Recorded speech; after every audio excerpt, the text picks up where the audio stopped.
and welcome to another edition of Business Trends on NTA Abuja Channel 5, the Unity Station. This is the program that keeps you abreast of major business developments in the country and, of course, gives you an insight into doing business in Nigeria. The program also provides for you tips that will help you succeed in your business endeavor. So we seek to enlighten people on successful tips that can help you carry on with your business, especially in the nation's capital city, Abuja. Today's edition, as usual, promises to be insightful, so don't go away. And never forget that this program is brought to you courtesy of the Small and Medium Enterprises Development Agency of Nigeria, SMEDAN. That is the agency charged with the responsibility of ensuring the growth of small and medium businesses in the country. Brother, what's happening? You're not looking so good. Life after school has been very difficult. Honestly, see, I can't even take care of myself. Look, I can't even shave. I'm so confused right now. I set up a furniture business and it collapsed. I'm beginning to think someone is after me. It could be from the village. I don't think anybody's after you. You see, business sometimes just need guidance and mentoring. See, have you heard of this agency called SMEDAN? SMEDAN, no, not at all. See, SMEDAN is a government agency that specializes in giving business training to micro, small, medium level business owners. Wow, John, hold on. SMEDAN trains you, create market for you, to link you with suppliers of raw materials to manufacturers and producers to consumers. SMEDAN facilitates agricultural commodity exchange and even promote Nigerian-made goods abroad and here in Nigeria. SMEDAN connects young entrepreneurs like you to financial sources so they can have access to loan. John, I want to be like you. Take me to SMEDAN right now. Let's go. Wait, where's the way? Is this way? Let's go. SMEDAN is located at number 35, Port Harcourt Crescent off Gimbia Street, Area 11, Garki, Abuja. It also has offices in each capital of the 36 states of the Federation, or visit www.smedan.gov.ng. This message is brought to you by the Small and Medium Enterprises Development Agency of Nigeria, SMEDAN.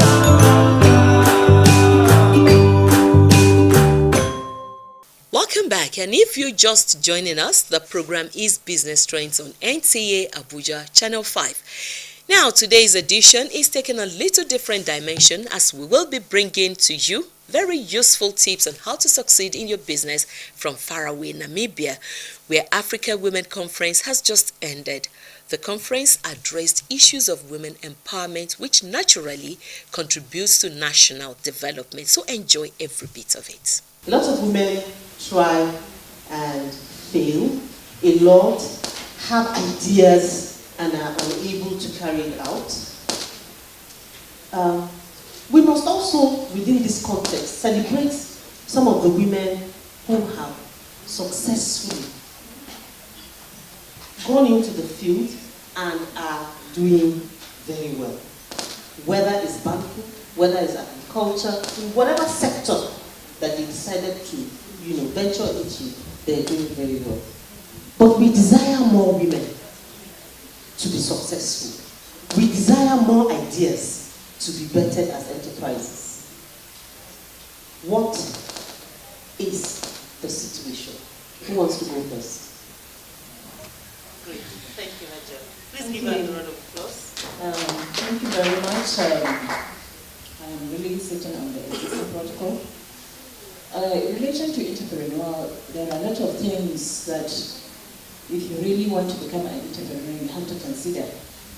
It's not just becoming an entrepreneur, but it's to be in the system and keep on going. You can see, for example, like Indomie, they have been there for ages. Most of the other company has come, but they are still there.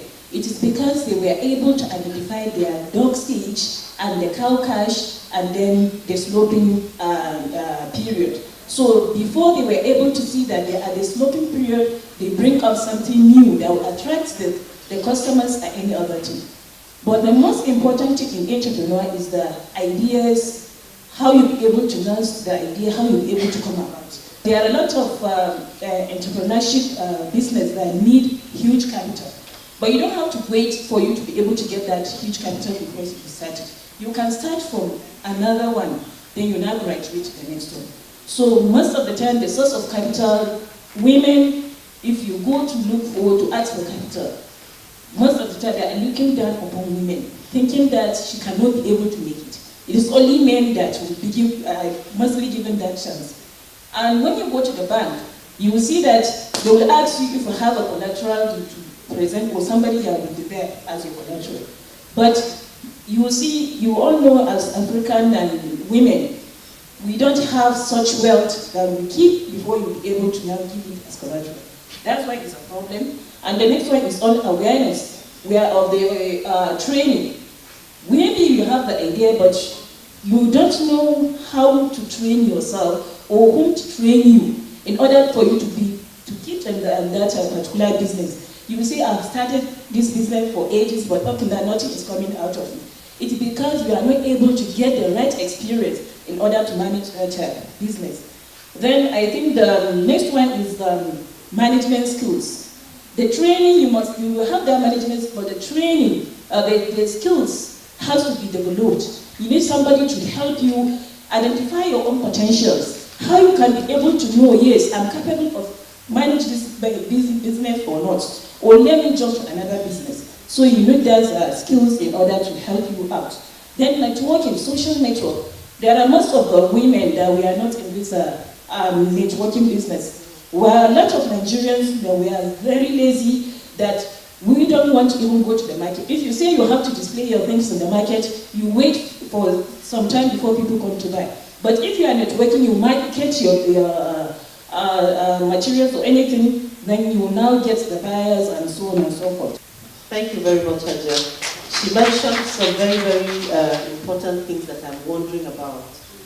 She said, I mean, one of the key things she's saying is that to be on top of your business, you need to be able to identify where your cash cow is. What are the challenges? So if you don't know the business, which means knowing my business is very important. Thank you very much.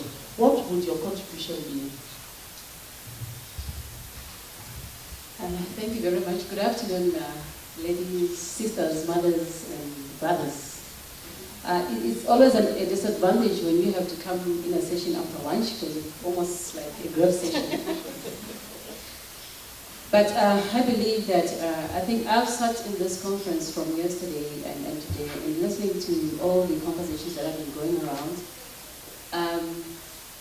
I think these are issues that are not new at almost every women platform, whether it's at the gym conference from years up to now, the same issues.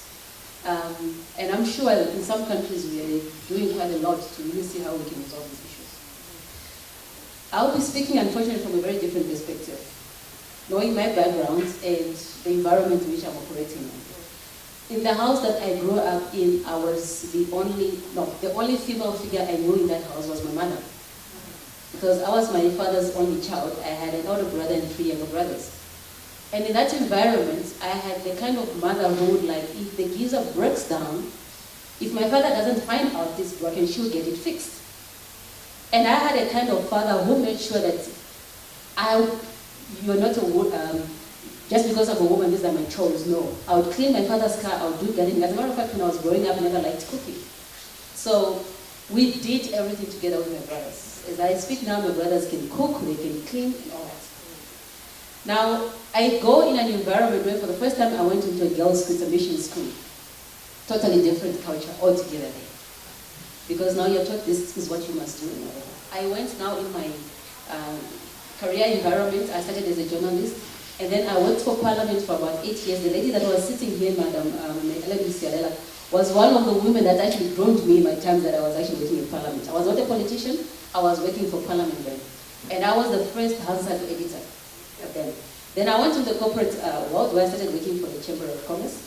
And I've been there for well over a decade and a half. And for, I think, the past 28 years, that institution was actually led by men. So it was only last year that for the first time they have a female, well, I've been in an acting position, CEO.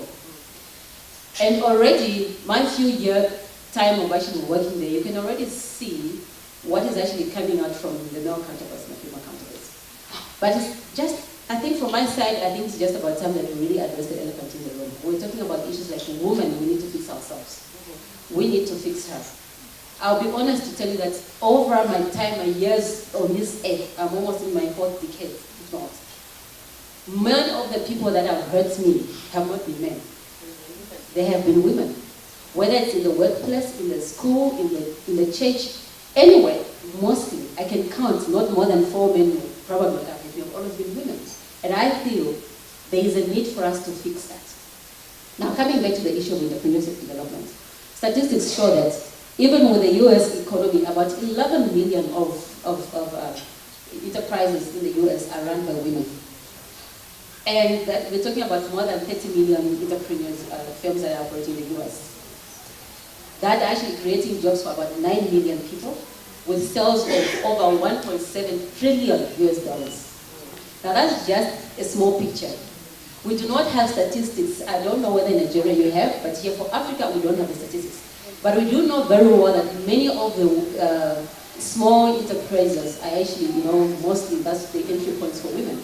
And as my sister says here, the challenges are very broad, from financing, access to financing, skills, not just financing. A woman-run business once you get into there, because most people only think, yes, it's finance. You get the financing for you to get your product to be known. You need finances as well to get actually on the market. As women, yes, we do not support each other. We said it has to start from within. In my house, I've got a daughter. My daughter knows when she goes to Marua Mall anyway to do her shopping, she's got a standard shopping list where I've made a deliberate decision that, look, anything that you know from this kitchen that is written NAMIBIA, you must buy the Namibian products. At one point, she made a mistake. She decided to, because she wanted some pocket money, she said, no, that milk was so expensive. I said, listen, that's my money. When you have yours, you can make a decision. So when you go there, anything here in my fridge, it must be a Namibian product. It's a conscious decision that I took. And when I took over now at the chamber, I said deliberately, as of next year, I'm going to put up somewhere in a little corner where I'm going to make sure that I only want women-made products displayed here. Because I would want to make sure that now we also find a brand that you can actually carry a brand so that when you see it on the shelves, you will know that that is a woman-made product. Because we need to make these deliberate decisions for us to be able to actually support each other. The lady that you saw, the book that is outside there, Topewa, she was supposed to be the pen. When I started at the chamber, that she was still studying at university. And she used to she came as an intern, she used to make photocopies for us and making us tea. Then eventually started with the salon, she was my hairdresser. Then she started a traditional restaurant, now she's into poetry. Now she pays my salary because she's one of the chamber members. If she was here, you would have actually heard her dynamic stories. Now those stories, how much are they celebrated? If you hear of a women-run business, the first thing we want to find out, oh, she inherited from the parents. Well and good, yes. If she inherited from the parents and she was able to manage that business properly, then obviously she must be given credit. The woman that was supposed to be one of the panelists as well, she's one of the top leading women here as well. The father was a business person. But mostly you will find that there are people who inherit and then they just spend or destroy. The second thing I wanted to point out is really the policies that support women entrepreneurship. Yes, like in Namibia, in Namibia's case, we have an SME policy. But I think what is important is for us to make sure that we always take stock of how impactful are these policies in really addressing the issues of women entrepreneurs. The issue of financing, I think one of the local banks have actually taken up the stage of making sure that they have now produced some products that are specifically for women-run businesses. And we applauded them. Those are the kind of innovations that we'd like actually to see. And then, of course, women, when we become now entrepreneurs as leaders, are we role models to those other women that want to come on the market? How many of those are actually role models? We would want to see who are going to be, we want to see the other version of a Dangote. We want to see another version of the Bill Gates, a female version of the Bill Gates, a female version of the Dangotes, a female version of the Patrice Motsepas. We need to see them, not to be only women who are only selling on vendors, because we are known, yes, we are only making dressmaking, whatever. IT, she's into the IT here. How many of the local business actually support her and know that she's actually into running? How many of us are patronizing things that other women are doing? I'd love to see that happen. In fact, I will be challenged, you understand, to see that happening. But where in that patronizing is quality. What product is it? Are quality issues there? And what can we do to also improve quality lines? Apart from me being a Hollywood actor, I set up a film academy in my hometown, Port Harcourt, the southern part of Nigeria. And I want to ask a question. How many of us want to set up a business but would want men to be part of it?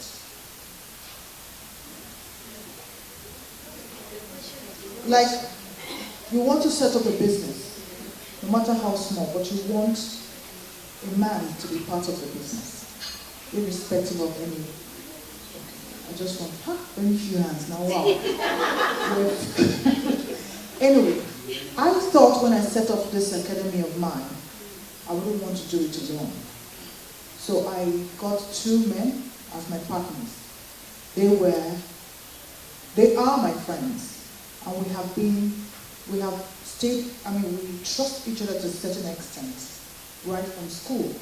So when I sold this idea to them, I just want to use this as just an example before I begin to talk about the challenges. So when I approached them, I told them that I'd love that you guys come on board with me to see how we can help the youth of our society and our communities at large. They were excited about it. Part of the challenges we as women face as female entrepreneurs is that we need to have not just people who understands what you want to do, or people you also have to have people who are open-minded and don't have conflicting interests in the business, whether you're present there or not. So no matter where you are in your business, you must make sure that you strike the balance to see that you tend to the business that you have, whether you're with your female partners or with your male partners, it really doesn't matter. So understanding is key. Now, also family ties is one of our biggest challenges. When you have a career and you have a partner, a spouse who does not understand your career. This, I'm also going to talk to any of my female, the women here who are yet to get married. No matter your career, please get a husband or find a partner that will support you. If you do not get or find or be in a relationship or find a husband or a man, whoever you want to live your life with, that does not support your business, that marriage is considered, in fact, it's dead on arrival. My name is Valmay, and technological empowerment is my passion. I'm an entrepreneur. For the past 20 years, I'm a computer programmer for the past 30 years. I have started in computer programming when it was still the mainframe and when it was a totally male-dominated environment. So I would like to emphasize on one point that also came out yesterday, that is mentoring in your profession. As an entrepreneur, there's quite a capacity of mentoring that we have. On the side of technology, we have brilliant young minds in Africa that are just in need of a guidance, that are just in need of a platform to make technological empowerment an export product in Africa. Though for the past 30 years, you can wake me up in my sleep, I can write a computer program. I think us as women can also revisit our skills that we possess and see what you can focus on and take that out as a product to youth, to other young ladies, and even to your peers. Now, as an entrepreneur, it's very good if you can engage in joining your local chamber of commerce, because connectivity to other entrepreneurs and business people that you will not normally get exposed to, that is one of the benefits that you will get. Because one of the challenges is, as an entrepreneur, how do I market my product? How do I market my business? Because as the other panelists have pointed out, finances can be a big challenge to push your business. But if you connect to the Chamber of Commerce, you get exposures, you get connectivity, and it comes at little or sometimes even at no cost. Simply your interest and your focus will be the cost and your time. So I would like to really encourage that as women, this is no longer a male-dominated industry at all. In fact, very sharp minds have designed the first mathematical formulas for us to travel to the moon. Women. It was not the man that designed it. The formulas for us to travel to the moon. Do we even know? It's actually young ladies that has done that. So, in terms of entrepreneurship, for us now as African women, we really need to support one another across our age groups, across our cultural interest, across our financial standing. Now we talk generally about the outlook, what we should have. You understand, at the back of my mind, that this is what I want to do and I must have this. And I hear skills very important because there are lots of women who want to do business. You don't know anything about the business. You are hoping, even the fashion design that we're talking about tailoring, all she wants to do is to buy her machines, and then have other tailors or have other people run that business. You're not going to succeed at that, and then you lament that my business is not doing very well because first you don't even know how to do it. So if you need to know your business, there are also behaviors when we talk about. I'm going to ask a question now. When we talk about access to finance, managing finance is a very important skill that a woman must have, because a lot of people will complain that women, when they collect the money, it's not their fault. Are you listening? It's also not their fault, because most women, as they are selling and making profit every day, they have to take care of children. They bring the profit back and then feed at home. You understand? But that discipline, to find that discipline and know that this is my money for business, because that's the reason another person will not give you another loan, even if you got the first one. What can you say to us that helps somebody there to be financially disciplined about monies they get for business? Financial training, financial management. What are the priorities when a woman is actually managing their own business? Yes, there are challenges, because remember, if a business is run, for example, an IT business that's run by a woman and another one that's run by a man, they all have 24 hours in a day. But her demands will be more than the men, because within that time space, she must make sure that she runs around to take kids to school and all of that, whatever. So in that time frame, of course, just the resources and the time, they have competing demands. But I think if we put real financial discipline and know how to set our priorities in investing in our business, that is very critical. Men are very good, they want to watch soccer, but if a man knows that there's a tender that he needs to meet, he will sacrifice watching soccer and make sure that he meets that. But as women, do we make those priorities right? We don't. And even when it comes to training, I have the experience myself where when some of this training that we want to do for small businesses, we will try our best to make sure that these are subsidized, and if you were going to pay 1,000, maybe you only pay 500. I had about 6 young women that came to my office sometime. They wanted to go for training. It was only going to cost them $400 million, which is about $40 US, I think. And they kept complaining, no, we don't have the money and whatever. I said, okay, sit down. I gave them tea, I brought them and sit them down. And they put their handbag. This one has got a Gucci, not a Chinese Gucci, brand. Gucci handbag, Gucci shoes, and everything else. And I said to her, only 500 for you to go for this training, for your own investment. Just go and sell that bag and go to training. And she looked at me. How can you say? I said, well, then we don't have anything to talk. You want me to help you? No way to set your priorities right. Thank you very much.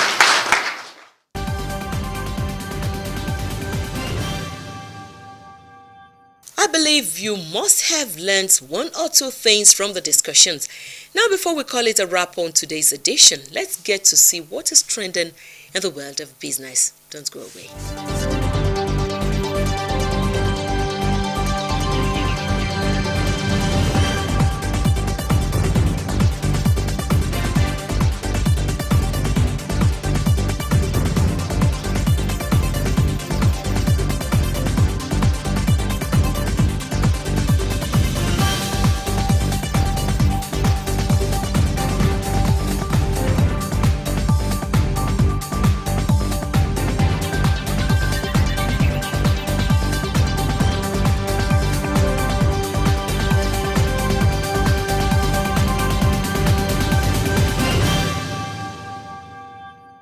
That's all we have on the program today. Please endeavor to start something and get running with it. Till I come your way again next week on the same station, make efforts to connect with me on our social media platforms as displayed on your screen. I am Shikiola Ipinaye saying bye for now.